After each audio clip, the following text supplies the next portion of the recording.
So before I begin this story, which is the story of the first motorcycle I'd seen that had fallen into the salt water, the salt chuck. But before I begin that, I want to mention something I forgot in the last video. If you're synchronizing a multi-cylinder carburetor motorcycle, be it 2 or more, whatever, balance the carburetors at the bottom of the power band, not at idle. Conventionally, a motorcycle mechanic will synchronize the carburetors at idle. The customer's happy because his bike now idles, smooth as a bug. But they won't balance throughout the entire RPM range. It's a production machine, whatever it is. So you want to balance your carburetors, synchronize them at the bottom of the power band. That's where you're going to ride all day, and that's where you want your throttle to pick up and get out and pass or something. Just don't snap the throttle shut. It's best to use your idle screw, take the bike up to the bottom of its RPM, synchronize the carbs, use your idle screw to bring it back down to idle. It'll still idle fine, it just won't be spot on sweet. So anyways, it was the year before I was service manager, same shop, and it was a Bulgarian ship crewman who brought in a 400 Maxim, the second generation of the 400 Maxims, the one with the dual overhead cam and not the perimeter frame but the pressed steel, using the motor as a stressed member.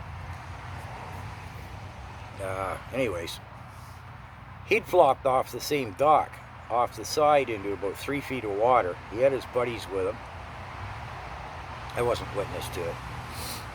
He said the bike was only in the water, if it had been standing upright, it would have flopped into the water, but they extricated it right away.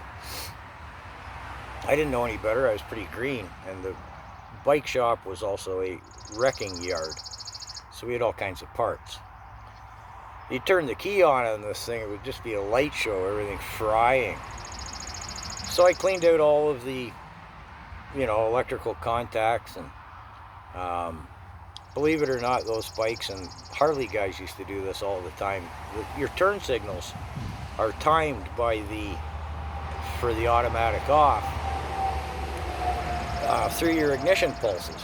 So guys on their Harleys, for example, would take the turn signals off their Sportsters and then couldn't understand why the bike won't start.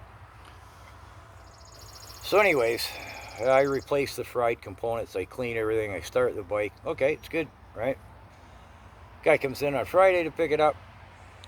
We thumb the starter button, it turns into a light show again. Whoa, oh.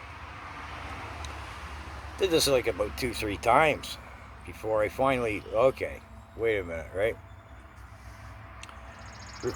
By now I've replaced all of the CDIs, well, there's only one CDI, all of the ECUs, electronic control units. I've cleaned all the contacts, I start the bike at the beginning and the end of my day all week long. It's running fine. Guy comes in to pick it up. Yep, it's running fine. Pays the bill. The bike had been there 3 weeks. He sat on the seat. I never thought of it. Nobody thought of it. The salt water doesn't evaporate in the foam in under the vinyl of the seat. And it just rained down onto the bike and turned into a light show again. Oh.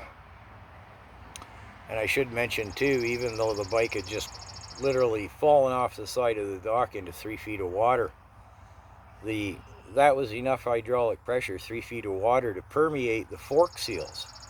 I had to drain and flush the forks. But as I say, I was green. I didn't know any better than to walk away from that bike, or to tell the owner it's all over, give it its last rites, and sorry that it happened.